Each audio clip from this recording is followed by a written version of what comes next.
Ôi bi bay ta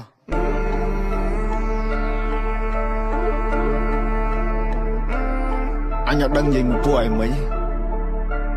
buổi chuột ơi buổi slap ball thì đã sắp thay thó let's do it ខ្មែរថៃដីខ្មែរអត់ត្រូវការអ្នកណាមកថៃជំនួសពួកចោលឆ្លៀនពៀនបើមិនងាប់ក៏វាឲ្យរបួសតជំនាន់អ្នកចោលសៀមរឿងសង្គ្រាមគឺវាឃ្លានហួរដើម្បីដល់អំណាចស្រ័យជេរចាចអញខ្មាស់គេជំនួសអញទៅអញវាយតឲ្យមួយថ្ងៃពួកអញយ៉ាងไรអញទៅអញវាយលោកឲ្យវិជ័យពួកប្រែដល់លើដីទុកអញអ្នកកែកាយអញទៅអញវាយសុទ្ធតែពួកថ្មិលបាញ់ចេញស៊ីវិលចរិតពួកថៃអញទៅអញវាយធ្វើបាបពួកអញណាធ្វើបាបដល់ចាស់ជាសាពួកនេះលេងទាំងនេះបំពេញមានអំណាចលើទីហ៊ានពួកអននេះចេះតែមានលេងលក្ខណៈឲ្យយើងមើលពួកអកក្រឹកចាំអញប្លង់ឲ្យកិច្ចពួកអននេះលេងល្បិចសុទ្ធពួកអកពើគិតថាមានតែឯងសេចដុំមកសំញ៉ៃពួកនេះអ្នកកំ ប្លែងនៅអាស៊ីគេមើលកូនខ្មែរយើងមូលមីចាប់ដៃសាមគ្គីដៃតពីដូនតាឈួតណាtrongរូរើមកមួយសងដបនៅសសាសអត់មានអ្នកកោហប់លើដីខ្មែរអត់មានអ្នកហែពួកអាបសោអញមានឈាមខ្មែរដូនតាអញថែដល់ទីបញ្ចប់ពួកនេះលប់ឡាយមានសាសនាដែរតែធ្វើដោយលប់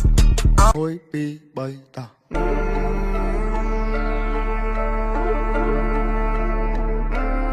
អញអត់ដឹងនិយាយមួយពួកអីមិន